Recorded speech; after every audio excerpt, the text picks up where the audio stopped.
नमस्कार दोस्तों, स्वागत है आप सभी का। दोस्तों इस वीडियो हम संविधान के टॉप 20 महत्वपूर्ण प्रश्न करने वाले हैं, जो दोस्तों पिछले कई एग्ज़ाम में पूछे गए हैं और आने वाले सभी एग्ज़ाम के लिए बहुत ही महत्वपूर्ण, क्योंकि दोस्तों ये संविधान के ऐसे क्वेश्चंस हैं जो एग्ज़ाम में बार बार पूछे जाते हैं। तो आप किसी भी एग्ज़ाम की तैयारी कर रहे हो सभी के लिए बहुत ही महत्वपूर्ण होगा।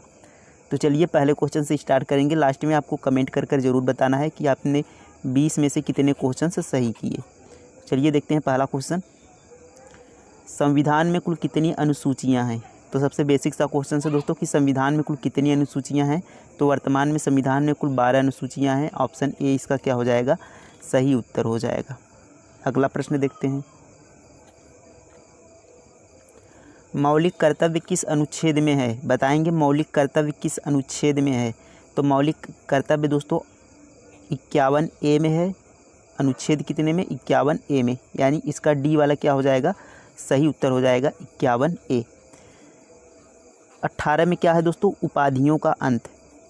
उपाधियों का अंत याद रखेंगे, उपाधियों का अंत 18 में है। 19 में क्या है? 19 में बोलने की स्वतंत्रता यानी अभिव्यक्ति की स्वतंत्रता। तो प्रेस को स्वतंत्रता जो मिलती है यानी प्रेस को बोलने की स्वतंत्रता जो है वह आर्टिकल 19 के तहत ही है, इसको आप याद रखेंगे। अगला प्रश्न देखेंगे।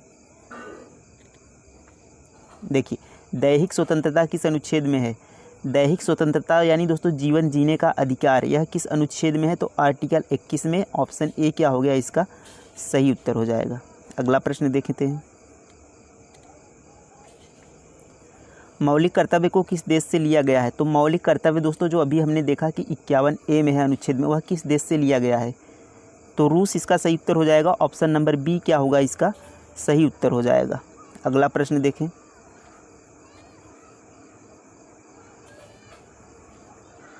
देखिए संविधान के कौन से अनुच्छेद में वित्तीय आपातकाल हेतु प्रावधान है? यानी कौन से अनुच्छेद द्वारा दोस्तों वित्तीय आपातकाल घोषित किया जाता है? तो ऑप्शन सी इसका सही उत्तर हो जाएगा। अनुच्छेद 360 के तहत वित्तीय आपात घोषित किया जाता है। तो 360 इसका क्या हो जाएगा? सही उत्तर हो जाएगा ऑप्शन नंबर सी। अगला प्रश्न देखें। भारत का महान्यायवादी किस अनुच्छेद में? बहुत ज़्यादा क्वेश्चंस पूछा जाता है दोस्तों कि भारत का महान्यायवादी किस अनुच्छेद में है। तो अनुच्छेद 76 में है। ऑप्शन बी इसका क्या हो जाएगा? सही उत्तर हो जाएगा। अगला प्रश्न देखें।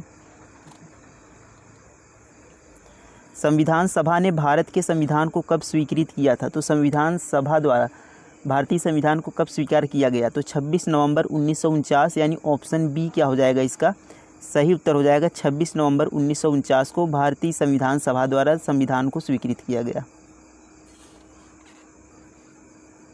लोकसभा के लिए प्रथम आम चुनाव कब हुआ था? तो बताएंगे लोकसभा के लिए जो प्रथम आम चुनाव हुआ था वह कब हुआ था? तो 1951 में स्टार्ट हुआ था, लेकिन 1952 में यहाँ पर पूर्ण हुआ था। तो 1952 यहाँ पर आंसर होगा। बी वाला क्या होगा इसका? सही उत्तर हो जाएगा। अगला प्रश्न देखें।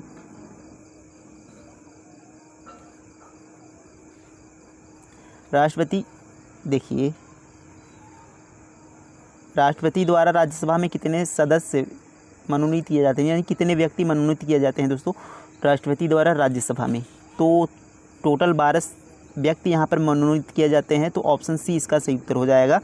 लोकसभा से दोस्तों 2 एंग्लो इंडियन थे जिन्हें अब समाप्त कर दिया गया है, लेकिन राज्यसभा में 12 यहाँ पर व्यक्तियों को मनोनीत किया जाता है राष्ट्रपति द्वारा।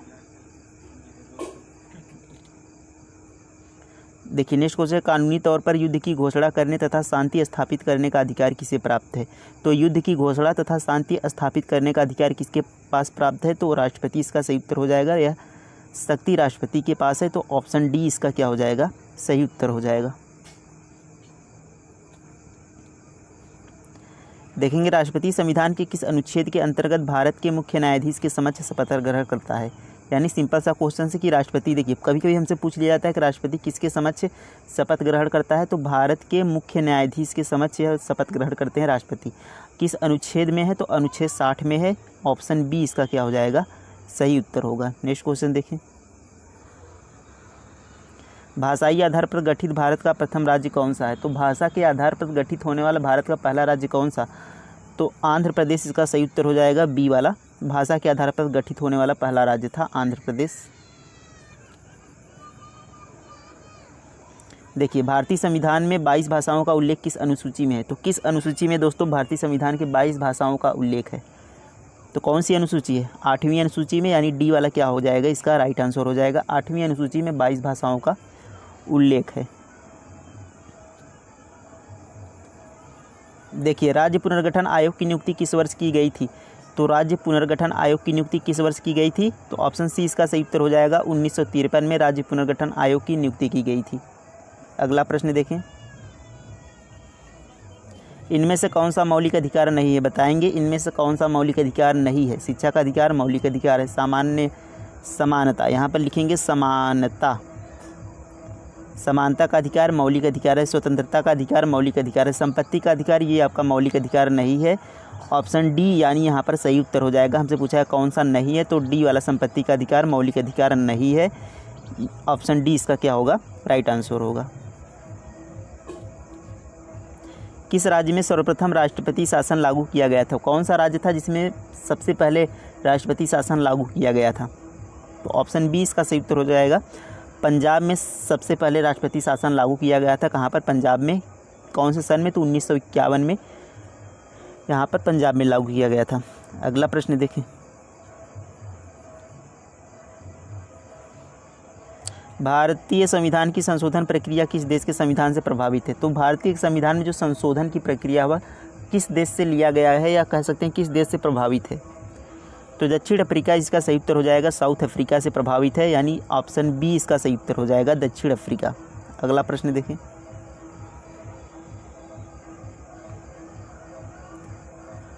पहली बार किसी भी राज्य में राष्ट्रपति शासन कब लागू किया गया था? तो देखिए वही क्वेश्चन है जो हमने पीछे किया कि किस राज्य में किया गया था, तो पंजाब में। लेकिन हमसे यहाँ पर सन पूछ लिया गया है, किस कौन से सन में किया गया था? 1951। यहाँ पर देखिए ऑप्शन नहीं है, यहाँ पर 52 को 51 कर लेंगे। तो 1951 में दोस्तों यहाँ पर राष्ट्रपति शासन लागू किया गया था पंजाब में पहली बार। अगला प्रश्न देखें,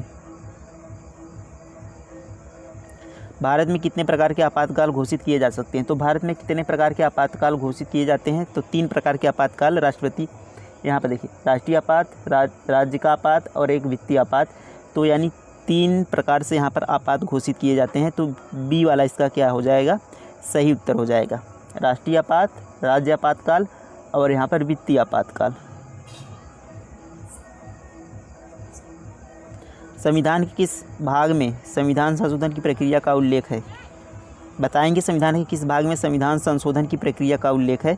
अभी हमने देखा कि संविधान संशोधन प्रक्रिया कहाँ से प्रभावित है, किस देश से लिया गया है, तो दक्षिण अफ्रीका हमने अभी देखा। तो किस भाग में है यह प्रक्रिया संशोधन की? बताएंगे भाग 20 में, यानी सी वाला क्या होगा इसका सही उत्तर हो जाएगा। तो टोटल हमारे दोस्तों 20 क्वेश्चंस कंप्लीट होते गए। तो इसमें कितने क्वेश्चंस आपने सही किए कमेंट में ज़रूर बताइएगा। मिलते हैं अगले वीडियो में। थैंक यू, धन्यवाद, जय हिंद।